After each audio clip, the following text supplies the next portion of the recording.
Oh. Welcome back to The Alchemist. Wait, hold on. I got the wrong background. Welcome back to the 100 Millionaires Podcast. My name is Walter Morello. I'm here with Mike Schein. Mike, why don't you bring us in with your wonderful saying, your wonderful phrase? Thank you. It's massive income from passive income. Yeah, boy, get it. Who do we have for a guest today, Mike? Yes, we've got the crypto king, Mitch Jaworski. Hey, it's good you asked me because I can actually pronounce his last name correctly. So whoa, there you go. You're one of the only people who actually does. And I don't think that that's a failure on my part. I think he's just got a very interesting name. Yeah. Yes. Did your friends call you Jaws when you were a kid or anything? Actually, no. I never got that. I think maybe it's a generational thing. So usually I know someone's over the age of 40 if they know that reference. You'd have to have friends to be called names by your friends. Mitch grew up by himself in New York, and he came to this world as a crypto trader before crypto was cool. And so that's what's caused a lot of the excitement around crypto now. No, seriously, Mitch, no, super popular guy actually. So let's get into reality. Quite the opposite. I actually had probably like 123 nicknames growing up, which I don't know if that was a positive, but yeah, more nicknames than you can even imagine. And I am not the crypto king. I am just a man that invests in crypto and is a part of a wonderful crypto community called Leo Finance. And those guys are dropping knowledge on me every day that then I bestow upon you guys, because in the end, I'm a real estate investor with a crypto problem. Oh, I see that. A real estate investor with a crypto problem. I think that I'm a real estate investor with a gold problem right now. It's getting bad. I'm a real estate investor with a Tesla problem. Yeah, 100%. Yes, you are. I love it. I love it. So exciting. So much it new. All plays off well between the three of us. Quickly, it does. New news on Tesla. You know, they did the biggest battery in the world in South Australia, which saved the some crazy amount, like $200 million in the first year. Well, they just signed another contract in Australia for another area for an even bigger battery. So Australia gets it. They're just so awesome. More Australia big batteries. Is awesome, and that's why it's my favorite place in the world. And I want to go. If America angers me enough, I might end up there. You know what the irony is? Australia has some of the largest gold nuggets right now, and I've seriously been considering going out to Australia to start a mine. And let's do the 100 Millionaires Alchemist retreat in Sydney. Let's do it. Sydney. We hit Sydney. I love it. Yeah. The problem, so the biggest problem with Australia though is they're in like a real estate bubble that looks like the U.S. in 2008. So I know how to operate in that market. Yeah, I'm waiting for it to burn. In fact, some of the guys I know through crypto are in Australia, and they also invest in other things. And I'm like, guys, how can I short this real estate market? I'm seeing 2008 all over again. This is my chance. I didn't get to hit it then. I want to hit it now. Instead of so that's the other thing you're known for, Mitch, is you're the scaredy cat, right? You're always shorting things. No, I'm hedging my risk. I'm not a hater. I'm just gonna say that in I am not a crook. You hedge too soon, right? Like you hedge too soon. You're as bad as me. You see the future and then you take action on it before it's reality. Galter, the one thing I think we've both learned, and I know I've learned over the years, is that when you think it's time to hedge or get short a market, wait at least a year. Yeah. At least a year, if not two, because you're always a year early. Always. I've been a year early every time.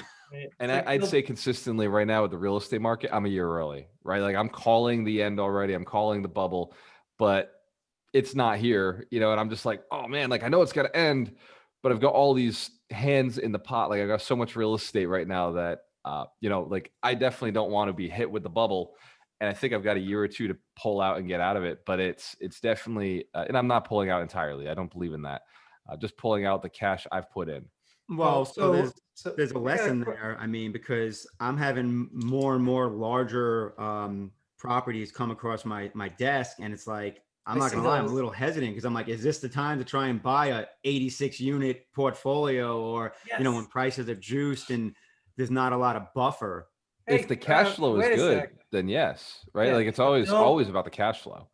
Don't wait to buy real estate. Yes, Buy real estate and and wait. I know these rules, So but just still, 86 we're units, emotional pick that up creatures. now. So what if it goes down next year? Who cares? Well, no, I mean, it's all about the cash flow, The and numbers. Right. the problem is, I think people might be buying things with margins that are a little too tight because it's a very competitive seller's market. And if you have any kind of recession, well, your rent rolls on like something that's 80 plus unit, you're going to see an impact to your rent rolls in a downturn in the economy. So are you positioned to still be profitable in that environment? I think that's what's important. And if you're not, then don't buy it. And it's going to get frustrating because there's going to be a lot of deals that you don't get because of that. So I think that what is the stick to itiveness? Yeah. I think that is a big quality to have right now. Well, I did notice that I've been hanging around with Walter for at least a year now, and I wasn't finding any deals like in Fall River where they were selling for like 50 or 60 a door. And now I'm actually seeing those deals. So Yeah, Fall River's got deals. Mike, those deals are only selling to me in Fall River, just so we're clear. So I was going to guys, buy a New Bedford, but they had an earthquake. So. Yeah. sounds like time to buy. Like, when are you gonna have another earthquake in New Bedford? Like 100 years from now? It sounds like a buying opportunity. I was in bed in North Kingstown and I was like, man, I can't get up. My head is so heavy. And then the whole house just like shook and I just jumped up. I was like, what the fuck was that? So like I saw that, people, you would think it would be more of a news event for general news because I didn't really see it. If it wasn't for like you guys and people posting it on Facebook, I don't think I would have known. So like this was like a legit earthquake. Like what was the rating? 4.2. What? Epicenter New Bedford. New On the Bedford, Richter the New scale. California. Yeah. It's fracking. It's fracking, damn it.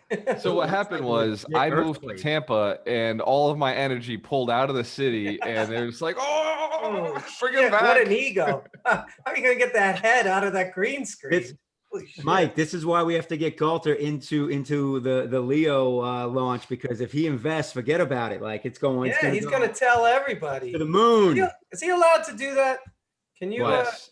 I'm going to tell everybody. Pump and dump. He can share it all he wants. He can tell the whole world, hey, get on board with me or find me on Leo Finance. This is just why we got to get Galter a Leo Finance account so he can start posting there. And I will tell the Leo community, yo, support my boy. He's legit. He's got a following, like and share his content.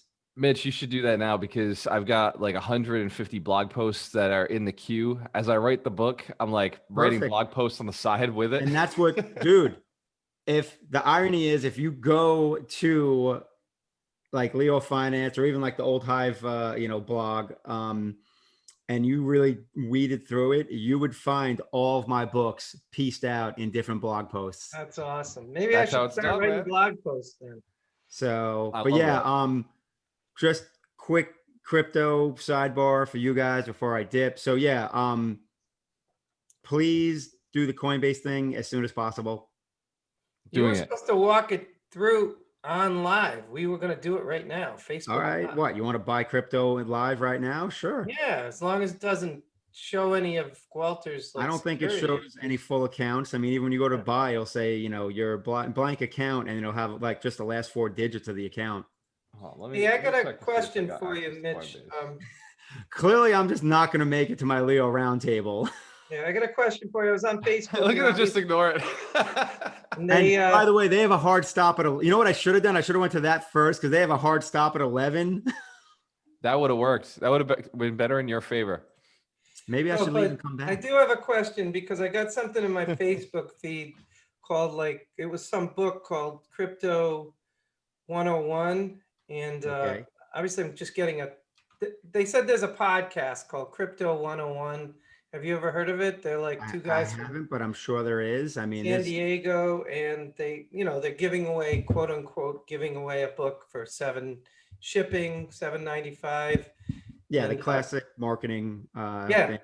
Actually, it's funny. That's kind of been cycled out. That actually, the irony is, Facebook was hating on that for a while. The people doing the free book with $7.95 shipping and handling. At one point, they actually were denying those ads. I guess they opened it back up because I have like I said, my mentor used to do a lot of that. And I mean, it works. Oh, it's called Crypto Revolution. That's what it's called. Your Guide to the Future Money. And before I bought it, I wanted to check with my crypto expert, since I already own to know the Scaredy Cat Guide to knowing what the heck Bitcoin is. But And that is also a newbie starter guide. So yeah, I'm sure. Listen, I mean, there's thousands of books out there. I mean, there's Bitcoins for Dummies. There's that Crypto 101. There's my book. I made basically a short, quick guide for people so they don't. It's like, so all right, I don't awesome. have an hour. Like, I want to know how to use crypto in 15 minutes, and that's why it's just a Kindle book, because it's 20 pages. It's not even big enough to be a paperback. It's it'd be a pamphlet. People are listening. It's very valuable. It's I read it, like Mitch said. It only took me like 20 minutes to a half hour, and it's very useful. I'm closed today with the door. Somebody's knocking at the door. I'll be right back. Yeah. All right, Mitch. Veterans Day. Thank you to our veterans. Thank you to our Yes. I guess now is probably the time for you to sneak out of here while Mike's not here asking crypto questions. I mean, I desperately want you here, but I understand you got your own community. Maybe you could just bounce back here afterwards. That's what I'm going to do. I'm going to jump back because all right. I know you guys, you'll still be going. Yeah, that's kind of the nature of it. And I want to pick on me, you, and Mike a little bit. We have real estate, pays dividends, capital gains, depreciation, amortization. And the way you brought this in was, crypto is your bad habit. I look at it, gold doesn't pay a dividend either, right? Crypto doesn't pay a dividend. And well, I create income from my crypto. Right. And I could I could do, commodities with gold and get, do a hedge and get myself. Well, I mean, it's not even from trading. Actually, I get passive income from my crypto. That's the next level. We're going to get you to that second level, Galter. All right, I left out. I got to start writing stuff. So you guys got to help me start doing like. Oh, Mike, no, do not become a content creator. Earn passive income from essentially just investing in staking, and I got something to say. I think you should write a book, Mike. I'm gonna encourage you to write a book because it just sounds cool in your title, author, right? I'm with that, but I'm just saying it's as far as you don't want to become a content creator of pumping out daily content. Well, I can't do it. I'm a high eye. I don't know how people do it. Don't e-myth it. Yeah. Right? You could just hire out the content creation, right? Like get a VA to do it and then just go in and put your tagline in there every so often. Yes. You can even train them to put your tagline in. It doesn't make sense yet for my crypto posting. But you create all that yourself, right? Yeah, I write I literally write a post every single day. It's not always crypto though. Like quick. Nice. There's the book. The Attorney, quick chart analysis. There it is. I did a post last night on Bitcoin called "Buy the Effing Dip." Buy the effing dip. I have 4 copies of it because I'm having my office. It's actually on my nightstand. I have the E-Myth revisited. I started reading it again last night. I got to break a bad habit though. I don't know when I started it. It's probably been almost a year now. And when I get in bed, instead of first thing grabbing the book on my nightstand, I open up my phone real quick and I go to internet and see what news, what items Google's feeding me, and then next thing I know, I end up surfing the net for 30 minutes, and then I don't end up reading. So I got to stop that. No bueno. When you did the last week's wealth principles, you said, "What do you change about the bedroom?" That was my thing: was get the phone out. Leave the phone in the kitchen. Yeah. Yep. I like that. All right, so I'm gonna dip and let you guys do your thing, and I'll circle back if you guys are still on, and we can get some crypto actions taken care of. Yeah, we'll still be on. We're gonna be kicking ass, taking names. All right, Mitch, I'm gonna go try and create some massive income from passive income. Hell yeah! Yeah, right, I like it. What is it? Collect. See you in a little bit, Mitch. What was it? Wait, yours is collect. Organize and collect. Organize and collect. Yeah, the problem is I've been organizing with you two, but I'm waiting for the collecting part.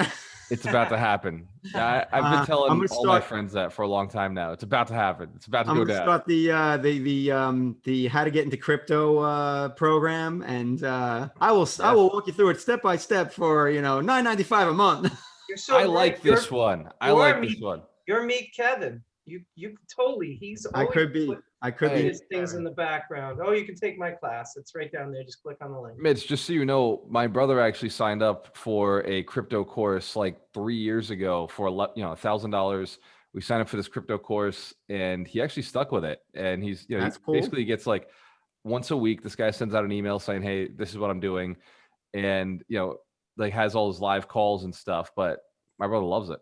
So final word is that, and obviously, I do the real estate coaching. I enjoy it. I'm going to continue to do it. But as far as the crypto, like I said, my mentor is the Stock Trading Pro, and we're going to be launching Crypto Trading Pro sometime early next year, and that will be me. And it's going to be something to that extent where we're doing once a week a webinar, and then there's going to be like alerts that go out once or twice a week. So that will be out there. Let me know. I want to be the first to sign up. Hell yeah, I want people will have the opportunity. And I'll have plenty of money from Rap Leo, my rap. There you go. Also, I like a referral fee. If I can get an affiliate link, I will definitely send people. 100% you can get Yeah. affiliate link. My mentor's all about the affiliate links.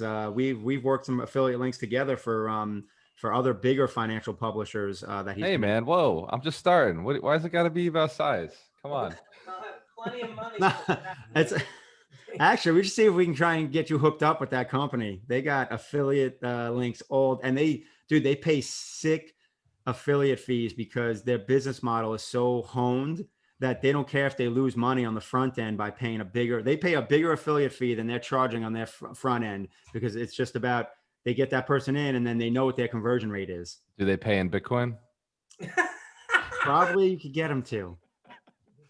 Done. All right. I like it. I'm out. I'll see you guys in a little bit. See you in a little bit, Mitch. It's already 10:25. We'll see you in 35 minutes. I'm out. Later, brother. So, Mike, going back to the fact that we have our bad habits, right? You have Tesla, which arguably bad habit, right? Fundamentally overpriced. Then I'm talking fundamentally. I totally disagree. There we go. Fundamentally overpriced. Doesn't pay a dividend. Doesn't pay a rent check. Doesn't have any kind of form of passive income other than the capital gains, which obviously is good for you because you don't have to take that gain. You don't have to pay any taxes. And I'm going to do the Chicken Genius 4% at the end of the year and take that. Do you don't, or you do? I'm going to. I'm going to You're start going to this year. Nice. Yeah. And so that is a way for you to pay yourself just capital gains. You're and right. I'm seeing the same thing on gold, right? Like gold doesn't pay a dividend. It doesn't pay a yield, doesn't pay rent. But it does go up, and in the last 5 years, it's gone up significantly, right? It's doubled its value in the last 5 years. And gold is one of those things where you can buy it at a discount. You can buy it cheaper than other people are buying it if you know what you're doing. And that's the allure to me, is it's a lot like real estate. And Bitcoin is the same thing. If you know what you're doing, if you're mining, right, you can get these things cheaper than their actual value. I get it. I think there's a lot of similarities with my Tesla and with Bitcoin in that I don't think people understand what's really going on. I mean, I think when I talk to people like about Tesla, they still think it's a car company, and they don't see all the streams of income that are functioning in Tesla. They just don't see them, which is fine, because you have to go on YouTube and follow this crap to find out, like I was saying about the new giant battery they just got a contract for in Australia. People don't know about that. I tell people they don't even know that Tesla does that kind of battery. It's you know what blows my mind with Tesla, and I'll feed into this one, Mike. I'm gonna feed into it with you. Thank you. I love it. What blows my mind with Tesla is Elon Musk is like the Richard Branson of today, right? Like Richard Branson's getting old. Like he's a rich dude. He's got 400 companies. Elon Musk is literally Richard. I didn't know he had 400 companies. Yeah, that's that. I said Richard, Sir Richard Branson, right? Yeah. He over 400. And just about everything's named Virgin something. Yeah. And he, he built it, and he's been at that for a long time. That's what he's been known for a very long time. I think Elon Musk is the same way. Like, I just want to know, how do you start a company and not be involved, right? Like, how the hell does Richard Branson, I have him on Instagram and Snapchat, and like I watch his feed and I'm like, okay, beach day, beach day, beach day, beach day, beach.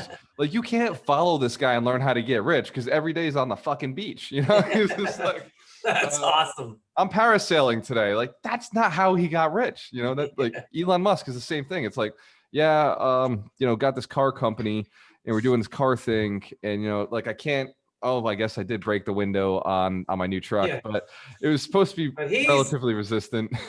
He's very involved. Like when the Model 3 was having its difficulties in ramping up, it's a very famous story that he slept on the floor of the factory in California every day, Right. and said the other day that they were a month away from bankruptcy. And somebody else was saying, calling him, one of the bears was calling him a fake engineer. And the YouTuber that I listened to pointed out that he's actually does have a degree, and he actually has been known to push people off of computers and off of technology to do it himself. So he's deep in this stuff. So to the engineers who care whether the owner, CEO of the company knows what he's talking about, I don't care. Like, his bottom line is insane. He's created a massive company. I don't expect him to know shit about what's going on with the car. Right. But the fact that he does, kudos to all the engineers out there who want to, question his abilities. Yeah. But here's the part that blows my mind: the solar company, right? Like, how the hell is he running a solar company? How is he creating batteries? They had a big announcement yesterday. So they have the solar shingles for the roof. They just came out with version 3. Nice. They weren't really talking about it. It's just that's why it's kind of like an onion, because you don't really know things, and then they make an announcement like that. Nobody was talking about version 3 of those shingles. And what they did is they, just like the car, they made everything easier so that when third-party subcontractors go to install this, they made the installation just go on YouTube and check out version 3 of these things, because they're just got like 2 little plugs, and they plug in so that you will be able to do a roof, they said, in 8 hours. Oh, wow. The full shingle, I mean, I'm obviously not a 10,000 square foot house, but the full roof will be done in 8 hours. You leave, go to work, come home, and your new Tesla roof is done. And they just keep improving technology everywhere, because that company that they bought, Solar City, was terrible.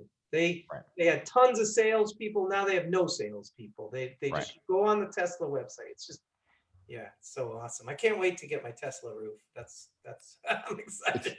It's on the to-do list. Your power wall, the Tesla roof.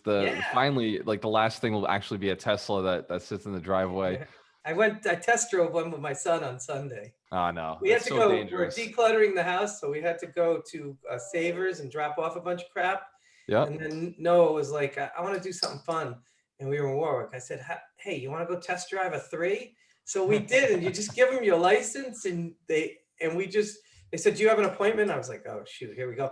And they were like, oh, we've got a 3 available. And they said, come back in like a half hour. So we just cruised around Warwick, and we were doing the self-driving and everything.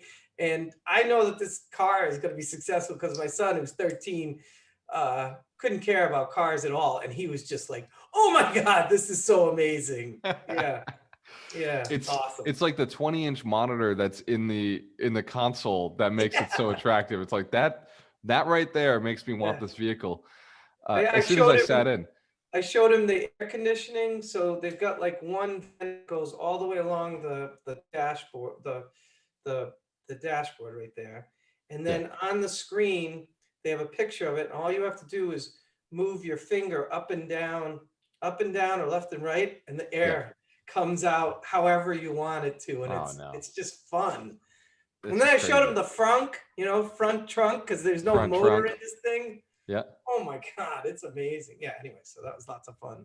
So the Tesla. So basically, your investment strategy with Tesla, and this is so I'm going to pick on, but I think it's the right way to go. Like, you're invested to grow. You're invested to gain cash, to expand, because you focus and specialize to increase capital. And then you diversify. Like, your diversification has reduced significantly. You've reduced a lot of diversification, because diversification just protects cash. Yeah, because let's say it's at $410 right now. Okay. Yeah. Again, the people on Wall Street and the people and on Robin, maybe not Robinhood, but a lot of them don't really understand all the different facets. So they're looking at $400 for a car company. And this is so much more than a car company. That ARK Invests has their price target of anywhere from 7,000, or a full bull case, 23,000 a share. Divide that by 5 because that was pre-split. But it's got room to run, and I'm not going anywhere. So it's just, leave it there and deal with the volatility. I always tell people, if they're going to buy some Tesla, be prepared, because it goes up and down. It was at like 380 earlier this week, and then it was up to like 440, and then it was back to 420. It just goes all over the place. Yeah, it swings, but the point is that you're in a asset that goes up in value, right? Like, and you were making fun of me before the call about sending over some of those depressing, because that's been my theme this week is, the crash and currencies and everybody's saying to go to gold. And like, I want to state that what you're doing actually makes a ton of sense if everything that we're seeing goes down, like currency wise. If they're inflating and pushing inflation even harder, then all assets go up. All hard assets go up. Obviously, garbage assets like buying a car or going on a vacation, like all of those things actually cost you more and just wipe away more of your wealth. But going and buying a ounce of gold, going and buying a stock of like not buying the Tesla, but buying shares of Tesla, buying Bitcoin or other cryptocurrency during inflationary periods, that's like the play. Like that's like you'll look like a genius, 5 years from now.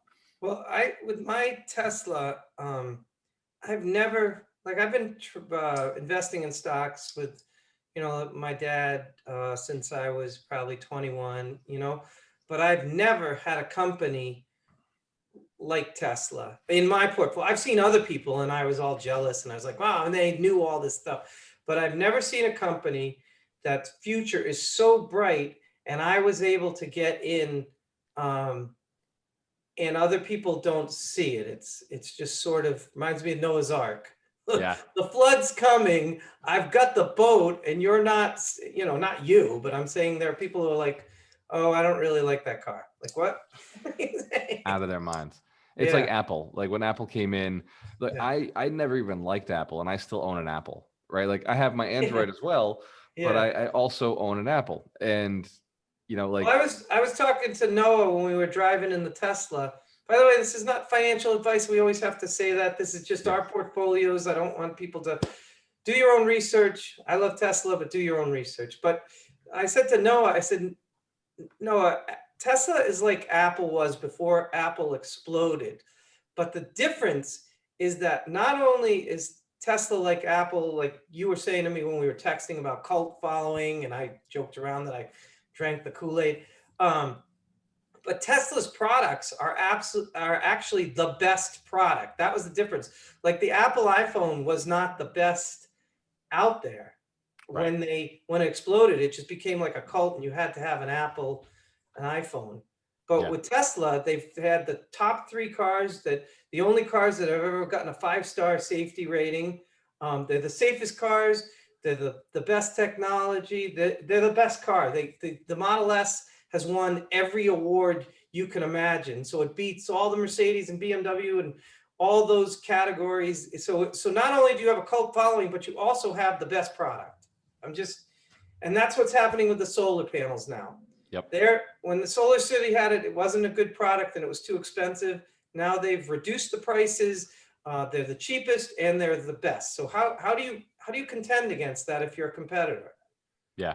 No, it's the future is looking bright for Tesla, and I do agree.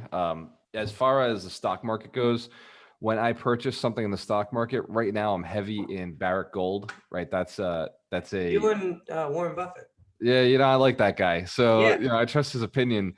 I do have a question though. So if you pull back, like you're saying, okay, you say get in a cash position, and you say this might come in the next 2 years, for example. Right. What happens if you miss that move? Okay, so you miss that move, And then we talk about Albert Einstein saying that Compound compound interest. is the eighth wonder of the world and the strongest thing. Are you like, I get it if it goes up and then it pulls back from that, but are you missing that? I guess that's my Every year there's a crash, right? Every year there's a correction in the stock market. Every year there's a correction in cryptocurrency. Every year we have a correction in real estate. So Yeah. real estate, we always buy at the end of the year, right? We know discount season. We've been calling it discount season since I got into the business. And Good so, to you know. know, Good to know, because I'm buying at the end of the year. always buy at the end of the year, fall, winter. That's when we purchase. Maybe that's why where I made all stuff my is money. coming on. Like I said, when Mitch was on, I haven't had his opportunities, but now we've got the 15 unit, we got a 5 unit, and we got a 4 unit that we just put an offer in on. But the 4 Yep. unit is kind of a backup. But those opportunities weren't there in the summer. It never is. This is just the time of the year, right? In the summer, it's easy to turn tenants out. It's easy to get rents going. We know we've got a long term, but in winter, especially in New England, like where we're at, well, where you're at right now, Yeah. where my portfolio sits, we know that in the winter, we don't want to carry heat. I would say rub it in, but since you left, we've had 3 of the most beautiful days of the year I've ever seen. You know, the It's irony? like 70s. Tampa's had 3 of the worst days that they've ever Yeah, had. right. I remember when Mitch said that when you were driving down. Welcome to hurricane season, but Yeah. I'm sure the balance will turn to your favor before April shows up. I have faith. I have faith, Mike. I have this big fear that you guys are never coming back up. You know, I've pitched it to Doreen. I was like, I might not go back. But How come you didn't feel that way when you were in Vegas? Like what? Vegas didn't have any opportunity for me. So the way Vegas properties drop in value so quickly, it doesn't hold its value. And then So didn't some of those big companies go in there and buy like thousands of houses at the same time? your margin is so small. Like your Gotcha. opportunity zone is so low where Gotcha. if you get in, you're getting it at a 70% discount, but the recovery, Vegas's recovery did not start happening until 2017, right? Like you could still buy single family homes in Vegas for 150,000 4 years ago. Now, 3 years ago, those houses were 200 and like now they're sitting at 350. So Gotcha. like it has such a long period. And the complexes though, they were priced out when I was there already. Gotcha. So with Tampa, I was talking to a real estate coach, and Florida, everybody's known about Florida for a long time. So I guess it's just a matter of really looking with wholesalers and off-market deals, because that market's got to be really inflated now. So Tampa, when you compare it to Miami, is nothing, right? Yeah, Like, of course. and when you compare Orlando to Miami, it's even less, right? Orlando's even smaller than Tampa. So there's still so much opportunity here for rental. And I've only been down here for 2 days, but I can already feel it, right? I haven't done the Uber drive research that I do, but I'll be, I told Doreen yesterday, like I wish I hadn't brought this car like yet, because I need to get into the cars with Uber drivers and nice. listen to what's going on, in the neighborhoods and the communities. And I will do that, regardless of whether I have a car or not. I will go and drive with Uber just to learn. But I've learned from the moving companies. We've been buying furniture off of some of the locals, and so when we talk to them, I learned from the cable guy, and the prognosis is to them, they think real estate's on the rise. Nice. But all the signs are such that this is a cheap place to live. The quality of living is amazing. I mean, the quality of the real estate here is nuts. Like, I told it's Brenda bananas. about your $1,300 apartment. Yeah, It's Mike, brilliant. it's absolutely insane. And even the leasing agent, because I'm learning from everybody, the leasing agent who signed us up, she said, yeah, we're slightly over market, but we're a higher quality unit. And I asked her, how many units are in this complex? She said 462. I looked at Doreen, I was like, that's what I want to own, right? This right here is what I want to own. Right. And the guys who own it are actually out of Newark, New Jersey. So it's, New England understands that Florida is where to go. Yeah. Real estate. I got a friend of mine who, when Rhode Island and Florida did the real estate reciprocity last year, she had never been to Florida. And I said, when you go, you'll never come back. And sure enough, 3 months later, they rented their house in Charlestown, Rhode Island, and moved to Cape Coral. Yep. And his background is he worked car dealerships. He would go to the dealerships, I think it was Volkswagen or Toyota, and he would set up 5-year plans with the dealerships, like teach them how to do it. Yeah. So he did an analysis on the town there, which is Cape Coral, which is down the coast from you by Naples. And basically it's only, Cape Coral is only 1/3 built at this point. So it has 2/3 more to grow. So, you know, they kind of struggled when they first got there because they're brand new realtors, but now they're getting some traction. And that's one of the places I'm thinking about going is Cape Coral. Cape Coral's got a lot of opportunity. Another Yeah. spot is Jacksonville, right on the other side of the coast. And Right?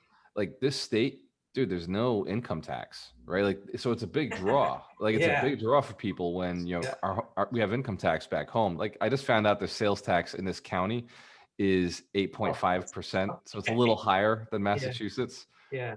What is Rhode Island right now? I think it's 7%. I'm not sure. So there's some counties here that are 7% as well.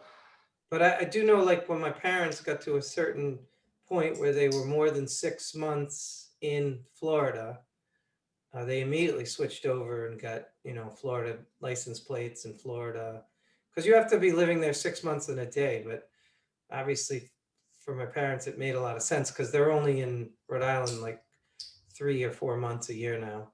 Yeah. Not this year, but because of COVID, they just stayed down in Florida. But yeah, so Mike, imagine that you don't have to pay any income tax. Yeah, well, you have to do the federal stuff, but not the state. Yeah, so yeah, it won't take me much to make that shift because the income tax that's an extra 5%, right, or a little more than that. Not to mention that when we saw your place the other day, there's some dude outside smoking weed, That's and my it's boy. like, Tampa with palm trees or a random dude smoking weed, and then who had no idea the who you view. were. That's the view out of the living room, right? So Yeah. I'm torn between, do I sell that house because I like that house, like I owe almost setup. nothing on it, Yeah. or do I just rent out that bottom unit, make the extra $100,000 a month off of you know, cash flow? Yeah. And you know, right now, don't sell it. Hang on to it. Well, what if I told you I'd put 150,000 into Tesla if I sold it? Yeah.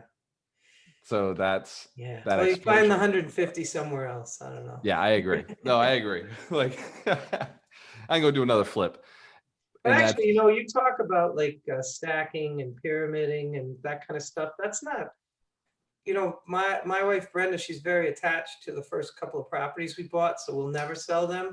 Right. But I can totally see you saying, listen, I know that this was Cameron real estate, and I know that this was where it all started. I lived in a closet, but at the same time, boom, I could really take this up a notch and get like a 12 unit or 20 unit or whatever. Well, that's the thing. So I already have my rental portfolio with Ron. I'm looking to get rid of my own personal rental portfolio. Oh, is that one not part of the Ron? Yeah, that's my very last personal residence, personal property. And for me, I have to manage that building emotionally. Like Becky manages it. So to be honest, my manager does that. Yeah. But I still write the mortgage and I still write the insurance and I still have to make decisions. And like that annoys me. You gotta get rid of that. Yeah. You shouldn't be doing that annoys me, Mike. I don't know. Sell that to Ken and I will buy it from you. You know, like, oh, you wouldn't like my price. I'm talking about 300,000 for a 3-family with no parking, right? I'm gonna finish the basement. I'm gonna finish that, like you said. Finish the other half, yeah. Double off to a 4-family. Yeah, so awesome. It's actually a walkout basement, so it could convert to a 4-family pretty easily. Where's the walkout? Make that play. Where's on the back side. Oh, I didn't know that. Because the house is on a hill. I got that basement's actually walkout. It's got full-size windows. I'm gonna buy it and I'm gonna make it into like the Walter Amarello Museum, and I'm gonna. It'll be a museum of monitors and success. I have on my vision board a picture of Ernest Hemingway's house in Key West. And it's like a museum, so it could be like the same thing. Is that when Walter's on stage with like 10,000 people, I'll be like, yeah, I'll charge you $20 to come see where it all started. Yeah. And you could start the tour around the block from there, all the buildings I bought. Yeah. And once a year, Ron will come and meet people and shake hands. I'll pay him for it when he happens to be coming around in his Earth cruiser. And the Earth Roamer. Earth Roamer. It's so funny. He and I were looking. He actually, I think he's found the ultimate RV, which if you're going to spend him, and you're going to die when you hear this price, but if you're going to spend this amount of money, you want this thing to be huge. His RV is like the size of a minivan, like a minivan that has the walk-in ability, right? So a taller minivan, the Mercedes class. And the price tag in this thing is $180,000. Is it basically live in a closet? Oh, so it's not the one that we looked at, the Earth Mover? Even smaller. Okay. Yeah. So basically, is that what he owns now, or no? So the Earth Roamer is a $600,000 vehicle that can basically travel just about anywhere. And Ron's like coming to the point where he's like willing to compromise some of that ability to travel. He's got 4-wheel drive on this vehicle because it's a Mercedes. Yeah. But he's able to basically sleep at any parking lot, right? Because he's like, if I go with Earth Roamer, it's obvious it's a camper, and I've got to put it on specific places. Right. Whereas this thing he's looking at, he's like, I could park this on the street, and no matter what city I'm in, I could just pack up right then and there. I said like Walmart has stopped that thing where they allow you to park in their parking lots. So it's just becoming harder to find spaces, especially up here in New England. In the South, it's easy. This is what I told Dorena as we were driving down, like through North Carolina, South Carolina, Georgia, which, by the way, all states that I would seriously consider investing in after driving through. There are trailer parks everywhere, just trailers, even on the highway. Trailers started outnumbering normal cars. And up in New England, you do not see that. You never see trailers. You never see trailer parks. Right. But as you get closer to the South, it's more and more reasonable to be in one of those trailers. I think the place that I'm thinking of for like the farm or something like that place is South Carolina. Oh yeah. I think that's it. And although I do like your idea of out in the desert in near Arizona, where we can do the earth ships. And then how would you do the classroom, like the amphitheater underground? Is that what it would be? Because let's say we say, Gualter, you're gonna be there, and you're gonna teach a week-long class or something like that for like $50,000 or what, something worth it. Right. Can you do an underground amphitheater where it's all geothermal or geo? I think it's reasonable to assume you could, because you basically the Earthship is a series of rooms underground. Yeah. Instead of having the walls, you just have columns. So maybe the columns would be spaced tighter than we would normally see in a steel structure. Okay. But still open enough where you could have something reasonable as far as a lot of space. Because I picture like in a classroom at like MIT or Harvard, where it's like, the professor's down at the bottom, and then the chairs go up, and you'd get the land so cheap because it's out in the desert. Well, here's the other side, Mike. You got to remember, we're out in the desert, right? So you can literally throw up a tent and the environment is fair to you, right? As long as you have shade in the desert, you're fine. Yeah, but I wanted something permanent. I want something that people come from all over the world on a regular basis to have some of the top people. All right. As long as it's not just me. All right.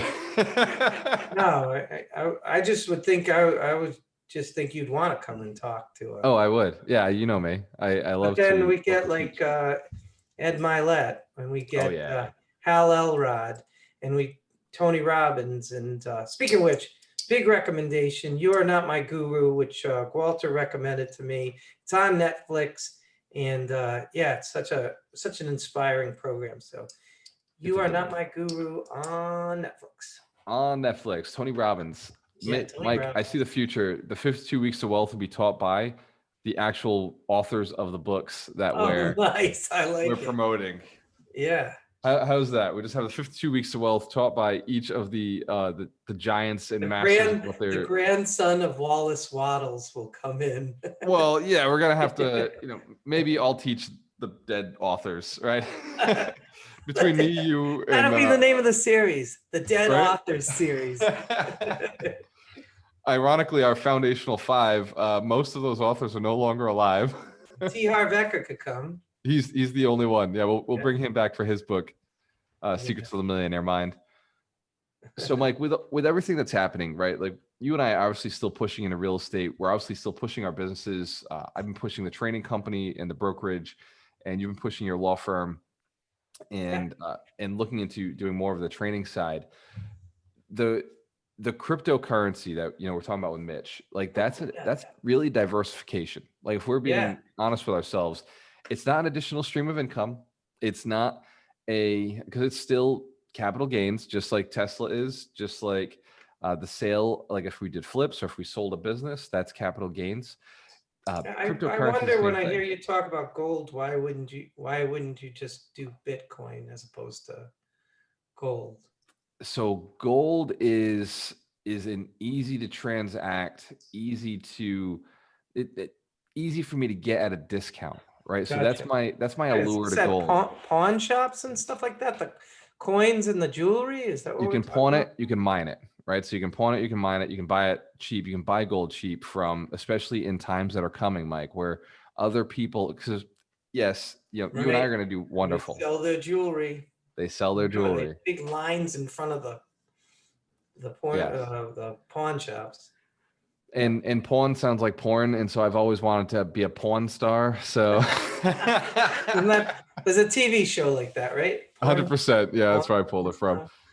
I'm actually proud of myself. I would say that if I had an addiction, it's television. My whole life, I always watched a ton of TV, and I could never pull myself away from it. But I've gotten much. Although I will say I watch a lot of YouTube on my phone now, but we've found a healthier way, a healthier outlet. I'd say the same thing. I have an addiction to collecting things. Now I just collect precious metals. Yeah. So, as I said about my dad, like with his place in Narragansett, like we all like spending money because there's some sort of dopamine that when you spend money. But my dad, he goes down to Florida and has a new kitchen put in his house. Like, how cool is that? It's an asset because he's in a location that if he doesn't do that, his property value falls behind. But if he does do that, his property value goes up. Not all locations are created equal, but Narragansett does that.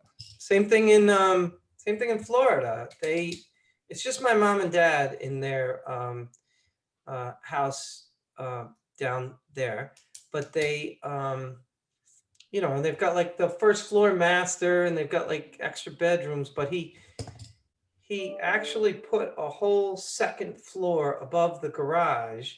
That's like my kids think of it as a little apartment up there. So you walk up the stairs that didn't exist, like the foyer you used to walk in. Now off to the side are these very pretty stairs with like wrought iron that go right up to this other area. And there's a living room and 2 bedrooms and 2 bathrooms up there. And he's added value. And the way my dad, he's got such a vision for architecture that when you drive past the house, it completely blends in. You would never know that this is an addition. Like you just wouldn't know it. It looks amazing. So yeah. And it, like you said, it adds value to the house. So, I think for my dad, it's just a game. It's not.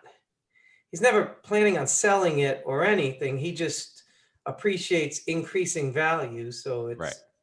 Plus, he also he plays the baritone horn, which is like, anyways, he was in the band in the war, Korean War. Anyways, so he goes up there. What? A real band, like a So they would. He'd tell me stories that when the soldiers would come back from Korea to Japan, the band in the U.S. Army would have to meet that. This is a good talk today because today's Veterans Day. Thank you to all our veterans. Veterans Day. Here we go. Anyways, but they would have to be there at 2:00 in the morning and in the snow, he said. And when the soldiers would come off the train, they would play to welcome them back to Japan because these were real soldiers in Korea. And so he plays the baritone horn, which is like a small tuba. But so he goes up every day into his little apartment up there and practices. And my mom can take a nap. So yeah. That's dad's perfect. like Renaissance man. He takes classes. There's like a university right down the street from their community, and Yeah. he goes and takes classes in like music and art and all that kind of stuff. It's cool. At 86. Really? At 86. 86. Yeah. That's when I plan on learning the baritone Yeah. trumpet as well. Yeah, right. Baritone horn. He started taking piano lessons like when he was like 75, because his family, they all played music. Like his brother was a music teacher in the Boston school systems. And Oh, no way. so they're all the kids played music. So funny. We were down in Florida one time, and my aunt, he was one of 8 kids, and she shows up. I don't even know her because I was like a kid. Yeah. And she comes into this like apartment place we're staying in, this condo, and the first thing she does is just start singing, like as if she's like a performer. I don't even know her. I'm like, really? She says, yeah. So that's the way they all express themselves, is through music. You know, that it's fascinating. Like they say it's good to learn an instrument, and it helps with your mind, and expands your brain, and helps your synapses. You learn things, but apparently it doesn't go away. Like you still want to learn, still want to get better. And that was their real outlet when they were kids. There were like 8 kids. Yeah. And their real way to express themselves was through music. And wow. Yeah, it's pretty cool. Mike, you've got close to 8 kids. So, that's when my dad start learning some music. Yeah, we've given them lessons. So Emma plays violin, Sam and Hannah play piano.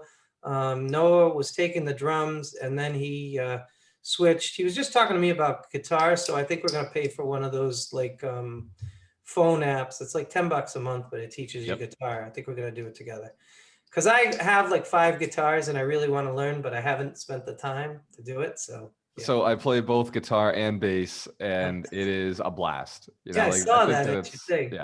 Yeah. It's cool. good for you. You'll have fun with it. Yeah, exactly. And then we can have an alchemist band. We can all get together and we can rock. I said that to you. Yeah. I said financial advice.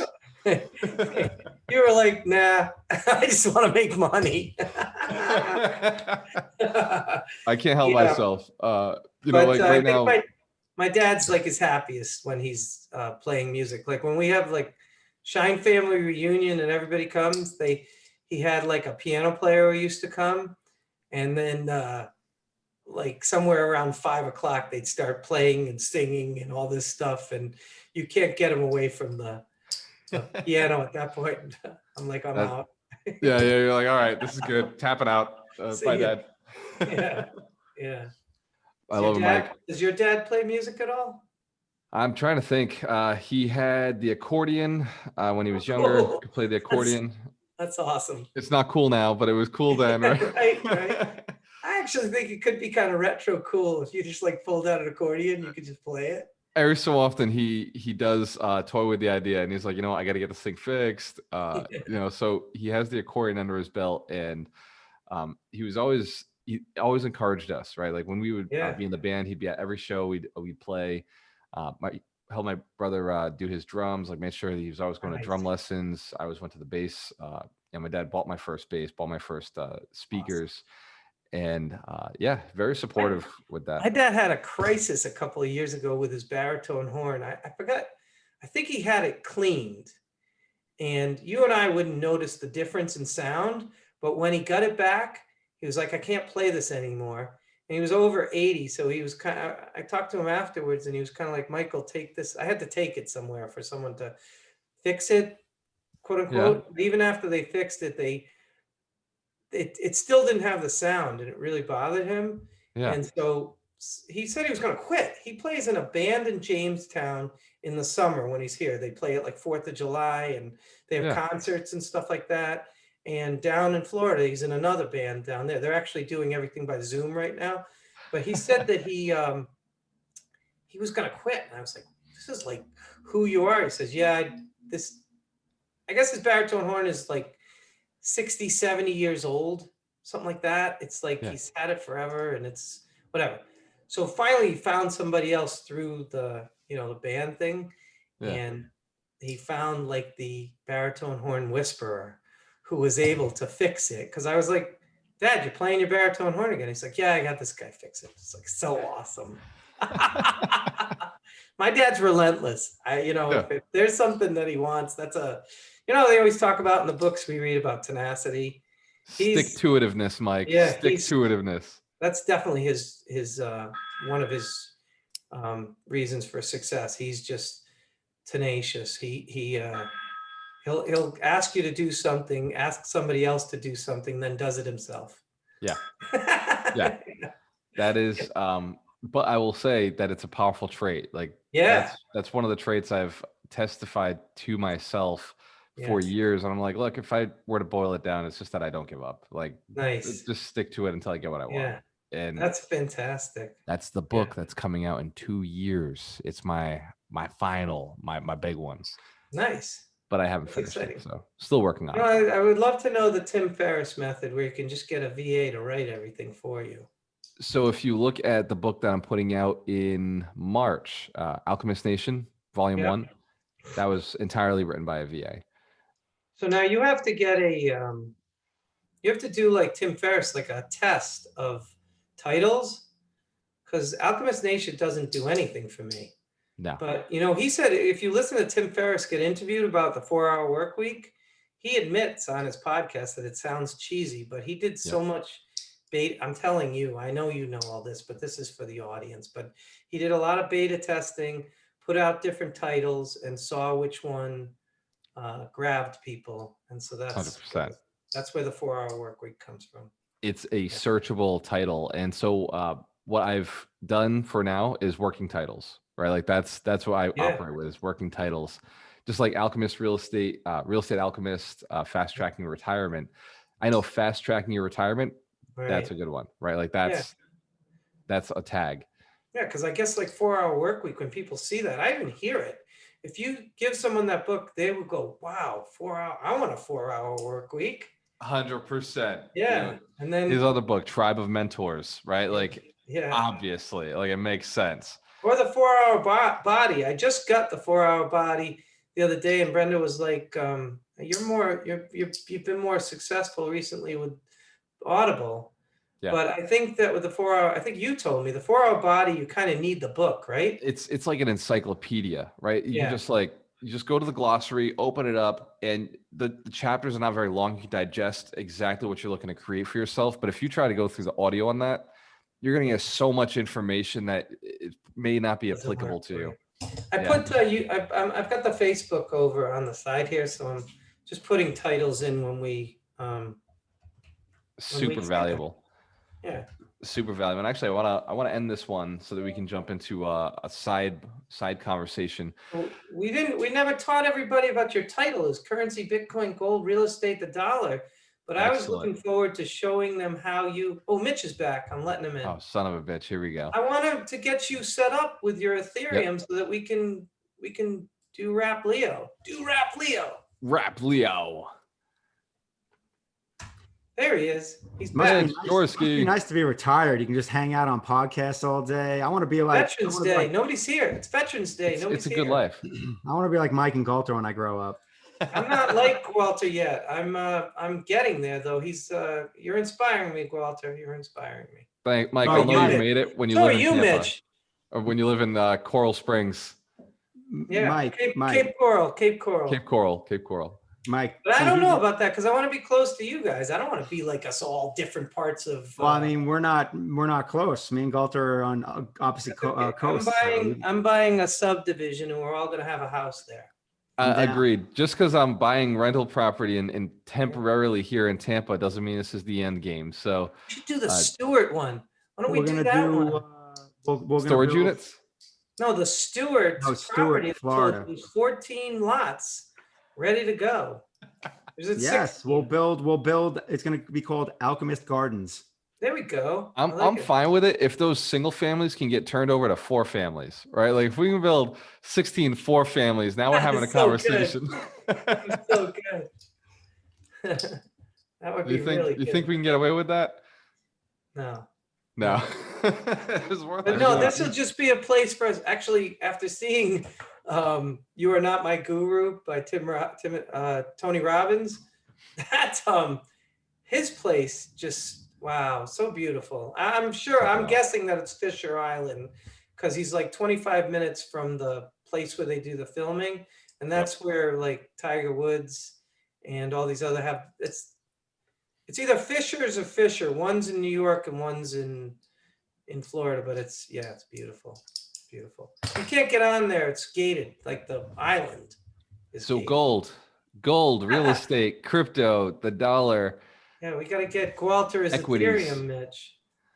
So there is coming a change. The change has been happening. It's been ongoing. There's no getting around it. It's going to swallow you up, or it's going to make you rich. And just being on the right side of history will make the difference. The UBI, Universal Basic Income, is becoming more and more talked about in the economic discussions. You know, people who know what they're talking about, monetary policy, they're talking about UBI more and more often, which creates a massive influx of money. It creates a massive inflation infusion.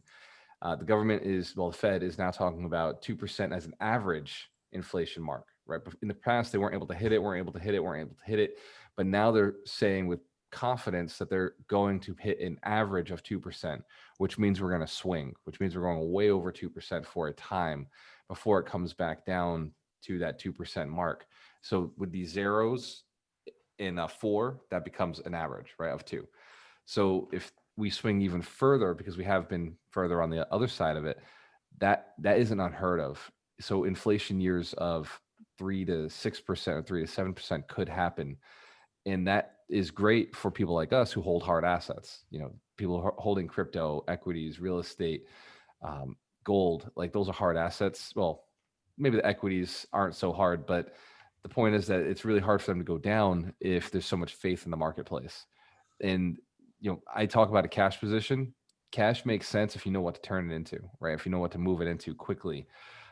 And the cash position will make a ton of sense if you've put all that money into your business, right? If you're building your business, rolling it in, increasing the amount of income that you're having, that's the only investment that I'm making at the moment is, you know, improving our training company, improving the brokerage, expanding in those directions, because when the market does turn, those still make money, right? Those still produce cash and allows me to buy the assets that we're looking at.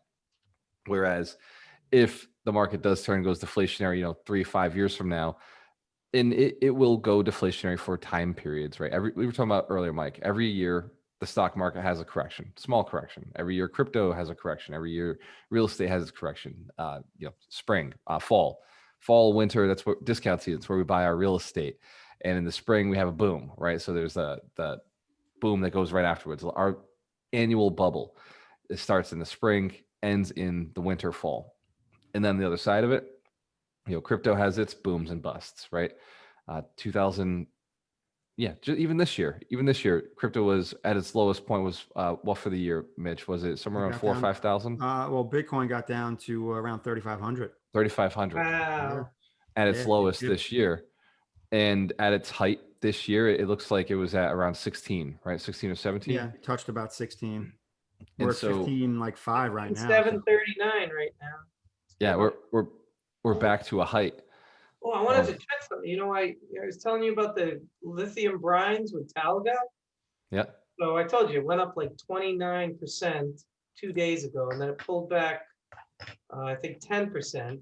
And then last night in Australia, it ran again another 29%. Phenomenal. Crazy. Phenomenal. Making me wish I had bought some Talga at this point. So we look at cents. It's up 11% right now. We look at stocks like FANG, right? The FANG or Tesla, and those stocks have gone up and they've gone down, right? They've gone to their highs, they've gone to their really good lows. They'll do it again next year, right? 2021, we know Tesla's going to go up, Tesla's going to go down.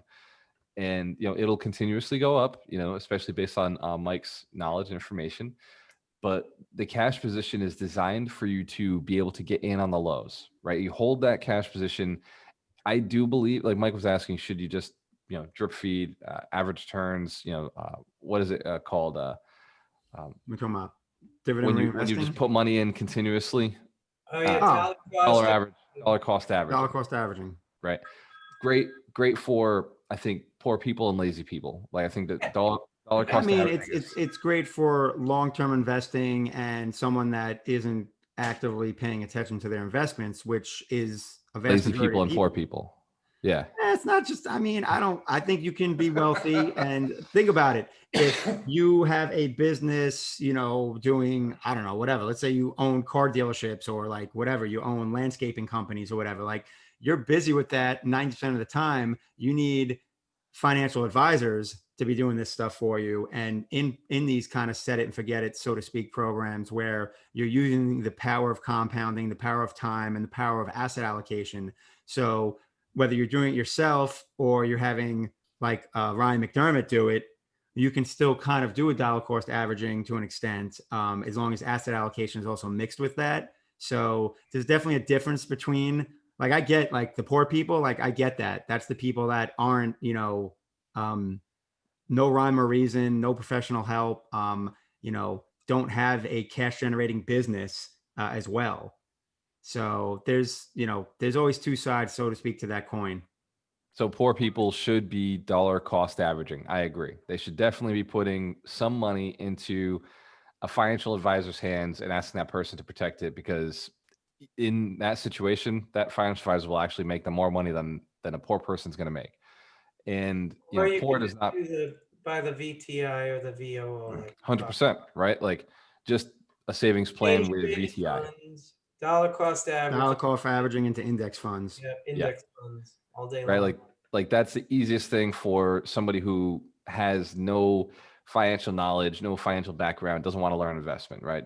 You want to do 100%. disruption, you could do the ARK investors, ETFs, it's up to you. That can be, that's everyone should have a little piece of speculation as in their portfolio, so that could be the speculative part. At least it's a 100%. controlled speculation. Kathy Wood, she recommends Bitcoin in everybody's portfolio. Yeah. She's the reason that I bought Square like a year and a half ago, 2 years ago. Square's been crushing it in my IRA. Square is crushing Square it. is a phenomenal purchase.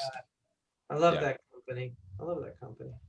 And so this view is great for poor people, average people, like lazy investors, because they're not lazy people. Maybe they work hard, but they're lazy investors, right? They're not putting their dollar to work. And I think dollar cost averaging is the way to go for 80% of the population, because they're not even going to listen to this podcast. They're not going to go and do things to make big plays and expand beyond the lower middle class. Whereas I think the upper middle class are listening to stuff like this. They're making big plays and they're learning. They're sitting on a cash position. Once a year, they go and reinvest, right? Ron and I talk about it all the time. We like to find one good deal a year in real estate, that one big play, and it covers all our bases, gives us something we can sell. We get a little bit of inventory we could sell off throughout the year, and keeps our cash flow high. Whereas, like this year we did do 3 purchases, right? Because we just couldn't find one big swing that we could go into. But it was still 4 purchases that brought us to what we wanted, right? Anthony Street, there's 3 purchases, right? Yeah, 4 purchases. Yeah. The boarding house, Anthony Street. Boarding house, single family, Yeah. the 11 units and 8 units. Yeah, nice job. So 4 purchases. Tampa. I want to be involved in that. That'll be Hell fun. yeah. So I'm going to be down that way, so it'll be fun to drive by places you own. So that is wait, what'd you say? You want to do a what? I want to own stuff where you guys are so I can drive by it, because I know I'm Tampa. Yeah. Hell yeah. So Tampa, we're looking at more of a syndication side of things. Like, so this is the first time that we'll be syndicating and going after bigger stuff. And it only makes sense for cash flows. Like that's what we're doing down here in Tampa. Like our portfolio, Ron and I agree, we're just going to keep buying and forward like we always have, together. But Tampa will syndicate. Tampa will go bigger buildings. Will allow other people into the deal. There's so many more down there, Yeah. They're everywhere. Yeah, absolutely. My friend moved down to a place called Dunedin, and he's staying in a place similar to yours. It's a 2-bedroom because they're just a couple that moved from Boston. But it has a beautiful swimming pool. It had a nice gym. It has a garage for their golf cart, because Dunedin allows golf carts in the downtown area. So they have this like 4-seater golf cart they pull out of the garage. And when you open the garage, they've also got 2 paddle boards and bikes in this little garage that's on site, and yeah, they're loving it. Yeah, I love it. they're everywhere. I mean, I guess you just look It's further out. easier to buy. It's easier to buy large units down here, right? It's easier to buy larger complexes down here, and that's the reason for the shift, right? Like people have asked us to bring them in on deals back home, and it's like, dude, those deals are so small. Like we don't need anybody on a 6 You don't family need or a anybody 12 at unit, that. like Yeah, 20 units. I'm doing a 15 unit with my partner. It's like, no, One partner, people said right? people said to me, hey, can I get in on that? And I'm like, not on this. How? Like how? You know? If you find a 50 unit on, let's go get it. 100%. And that's been one of the reasons we shifted down this way is for us to continue our investing. We can do it in Fall River, we can do it in New England. Our partnership works fine there, but to include our students, include other people, our followers, subscribers, we had to go bigger. And that's why the bigger buildings. And that's why the South. And for me, Florida, it's because like, I don't know, like whenever I visit my parents, I just get up at 6 a.m. and go for a run. I just love it. Like, but when you're here and it's snowing, you just stay in bed. And yeah, I don't want to keep doing that because it just affects my health. I mean, it's an excuse. I know it's an excuse, but it's something that I like. will tell you this. I'm glad that I still have a lot of roots in the Northeast. Yeah. And, end up there even in non-ideal weather climates, because living in Florida year round, it sort of spoils you and it kind of makes you soft. Yeah. Because you're just not used to dealing with, like, the only time you deal with an inconvenience is basically when a hurricane comes through. Outside of that, it's just like, this is awesome, pretty much year round. And it can spoil you. And then like, I'll go up to the Northeast and like that first day, a lot of times I'll be a whiny little brat because I'm like, this is miserable. Like, but then, the old, New Yorker in me kicks in and I'm like, all right, time to just suck it up and get it done. Yeah. The only issue I had is when I lived in Santa Barbara for 3 years. Yeah. And I found that because there are no seasons, I mean, it's not no seasons, but New England has a definite spring, winter, fall, and summer. You always all in one day. Spring is kind of, I don't know what the hell happened to spring, but I noticed that those 3 years went a lot faster because there were no seasons, and so Right. that's Interesting. one of my issues. I mean, there's no seasons down here essentially, and I mean, time does fly, but I thought that was just because I was getting older. I mean, but yeah. No, so 2020 is almost done. So what you stumbled upon, Mike, is efficiency.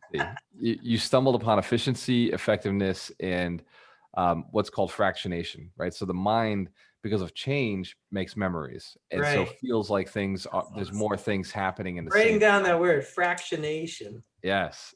So we use that in our trainings, right? That's why we do events where there's different experiences, right? So, hey, move your seat. Like I'll tell people to sit in different seats when they get back to their chairs. That's so that now they see the event from a different point of view. I like their mind has places to remember things.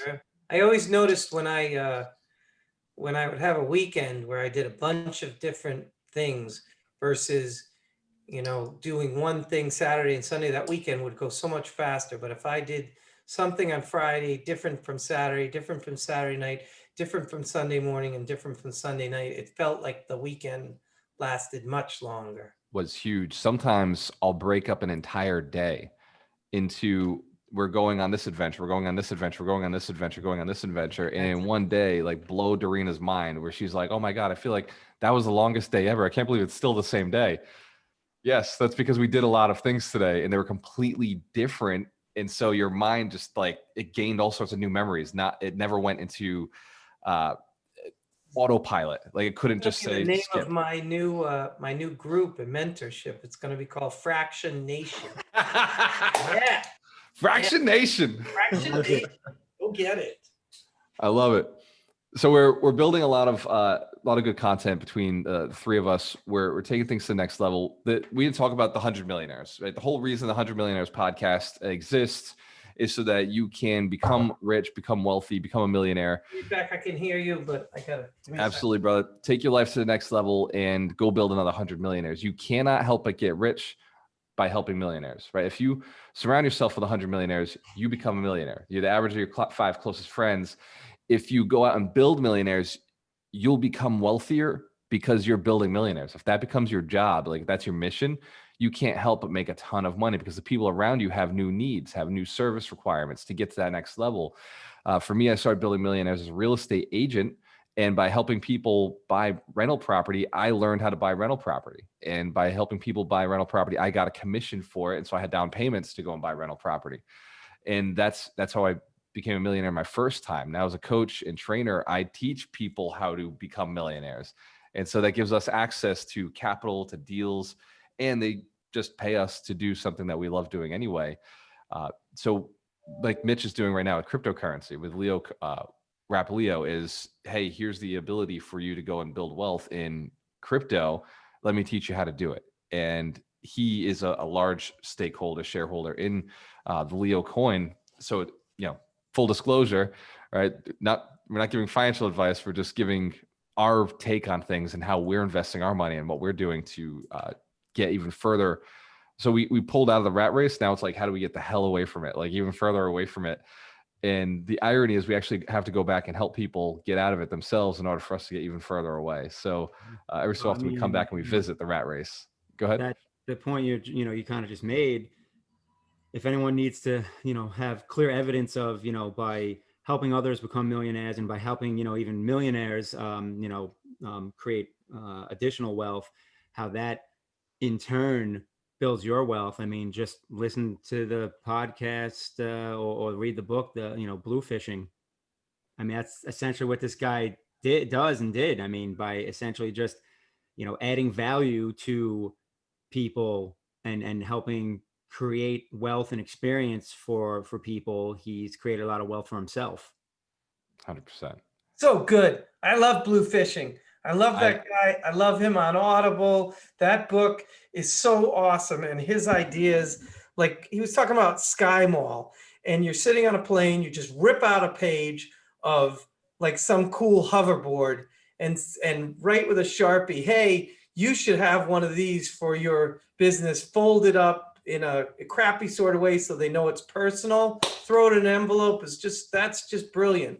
More people who are salespeople should be doing stuff like that, because yellow letters and stuff like that make it too easy to be like a perfect little letter. This is like personal stuff. It's so good. 100%. I love, so I didn't get to read the whole book. Apparently when I travel with Dorina, we talk a lot. I had no clue that this was a scenario. Like last time I did a road trip, I got through 3 books, right, on my way to Vegas.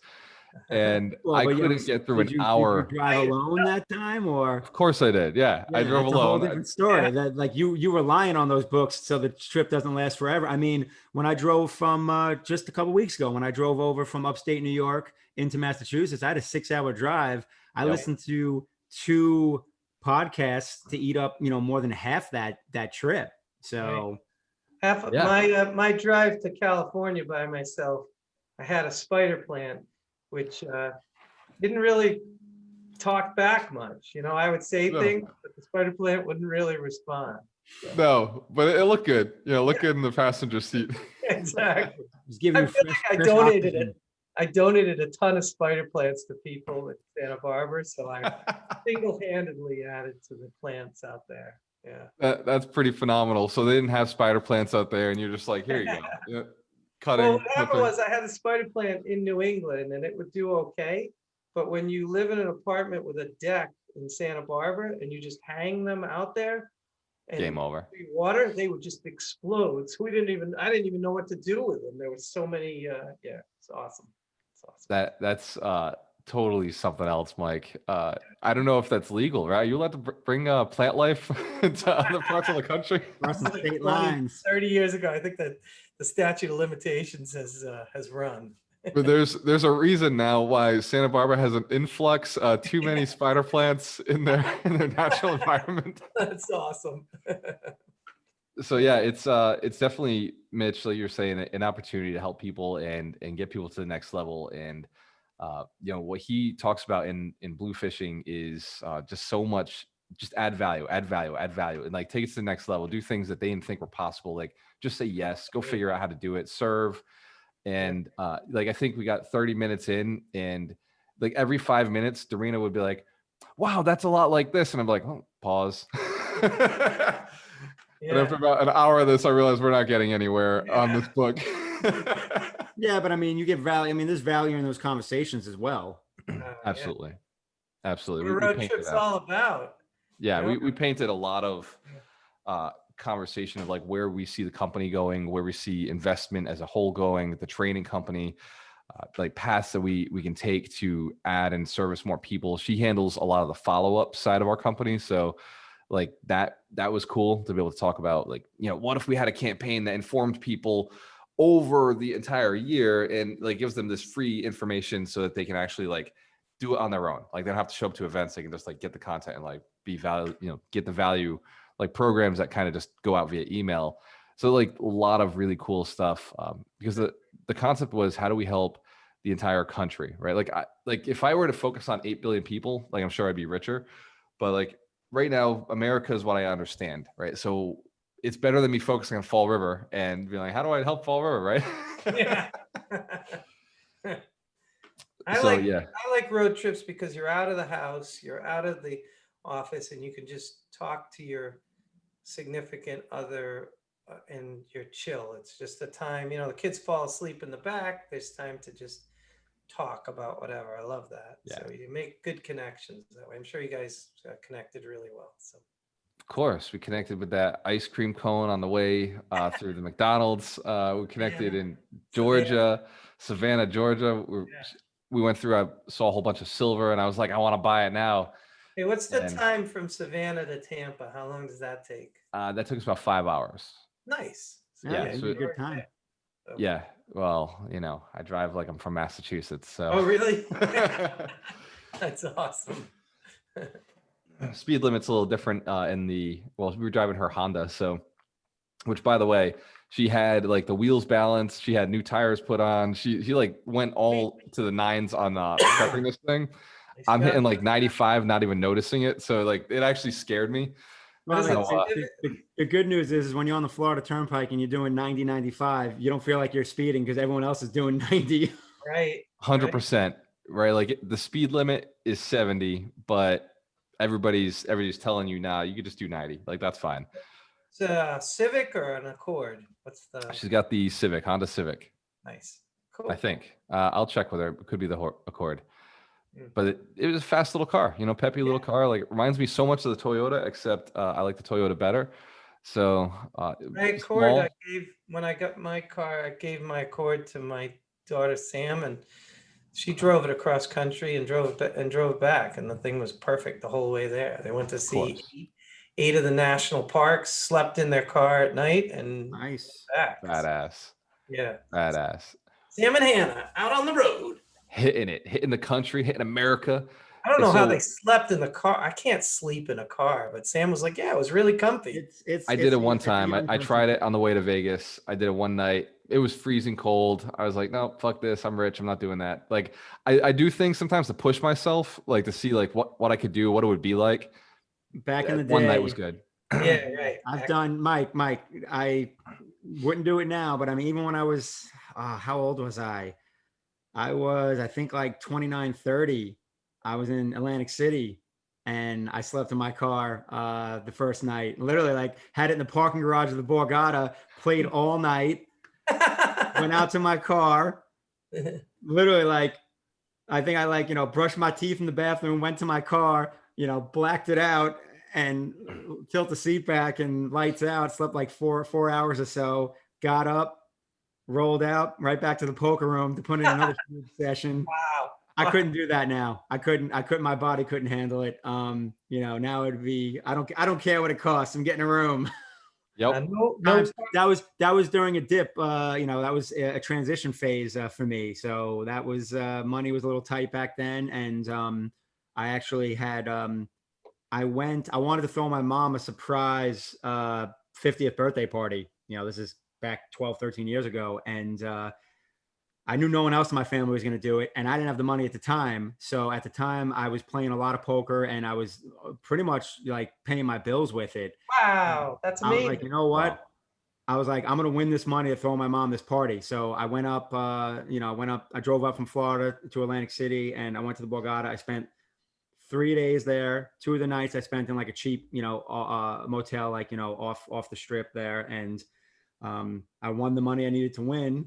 Wow. Slept in my car the first night, and then was able to throw the party for my mom, which was awesome because she totally didn't see it coming, especially because she knew at the time I was a little financially strapped. So worked out awesome. And time and place, because if I had to do it now, I couldn't do it because the game of poker has gotten better over the last decade, and I have not gotten better because it's not my focus. So I'm happy and blessed that it worked out the way it did back when there was easy money in poker, just like 2 years ago when there was easy money in crypto. Yep. That's awesome.